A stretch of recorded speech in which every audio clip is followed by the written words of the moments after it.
देश का मिजाज नॉर्थ ईस्ट। लेट्स माइक देश का मिजाज और खबरें उत्तर पूर्व भारत से।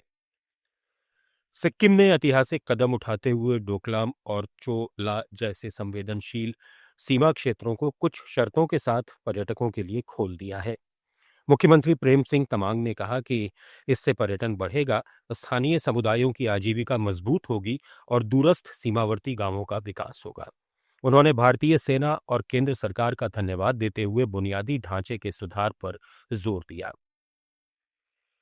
मिजोरम और असम ने पर्यटन को बढ़ावा देने के लिए समझौता किया है।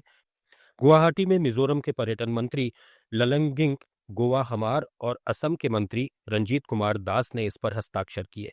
हमार ने असम से मिजोरम आने वाले पर्यटकों की बढ़ती संख्या का जिक्र किया, जबकि दास ने कहा कि मिजोरम उनके लिए अलग राज्य नहीं है। समझौते में असम के प्रमुख आयोजनों में मिजोरम की प्रचार सामग्री शामिल करना और संयुक्त कार्यशालाएं करना शामिल है। ये साझेदारी दोनों राज्यों के पर्यटन और अर्थव्यवस्था को मजबूत करेगी। लेट्स माइक देश का मिजाज नॉर्थ ईस्ट।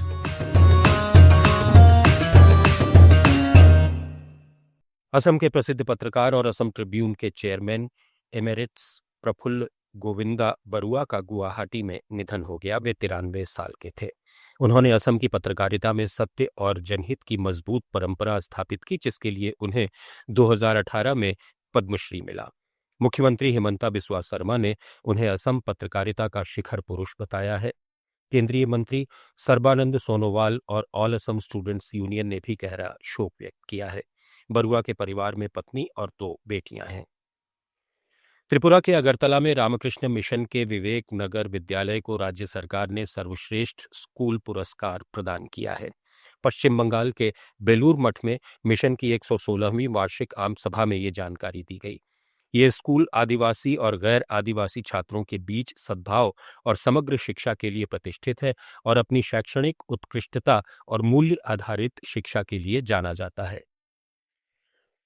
मेघालय सरकार ने प्लास्टिक प्रदूषण पर अंकुश लगाने के लिए पर्यावरण संवेदनशील पर्यटन स्थलों पर रिफंडेबल ग्रीन डिपॉजिट योजना लागू कर दी है।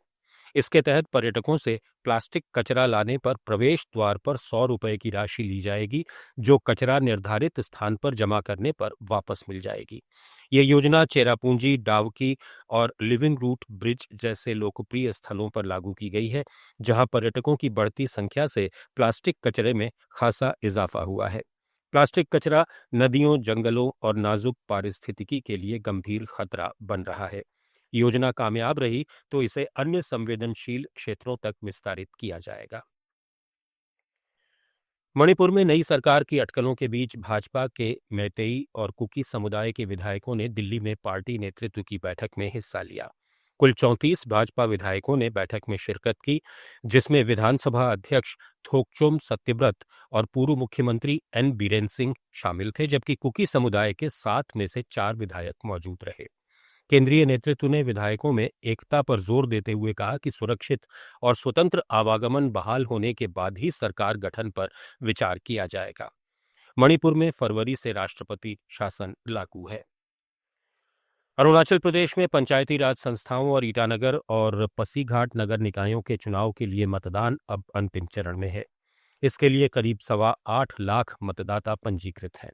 राज्य निर्वाचन आयोग ने सुचारू मतदान के लिए 40,000 से अधिक कार्मिकों की तैनाती की है। संवेदनशील जिलों में विशेष सुरक्षा व्यवस्था की गई है। सत्तारूढ़ भाजपा कई ग्राम पंचायत और जिला परिषद सीटें पहले ही निर्विरोध जीत चुकी है। नगर निकाय चुनाव में ईवीएम और पंचायत चुनाव में बैलेट पेपर का उपयोग हो रहा है। मतगणना 20 दिसंबर को होगी। नागालैंड के दीमापुर में बर्मा कैंप की ईस्ट ब्लॉक कॉलोनी में आग लगने से बड़ा नुकसान हुआ है। आग छत और बांस लकड़ी की संरचनाओं से भड़की और तेजी से आसपास की दुकानों तक फैल गई। इससे 65 घर जलकर राख हो गए और करीब 250 परिवार बेघर हो गए। हालांकि राहत की बात यह है कि कोई हताहत नहीं हुआ। सेंट्रल, वेस्ट और चुमू के दिमा स्टेशनों से 9 दमकलों ने कड़ी मशक्कत के बाद आग पर काबू पाया। आग का कारण अभी स्पष्ट नहीं है, लेकिन इसे शॉर्ट सर्किट या रसोई की चिंगारी से जोड़ा जा रहा है। देश का मिजाज में फिलहाल इतना ही। बने रहिए लेट्स माइक के साथ।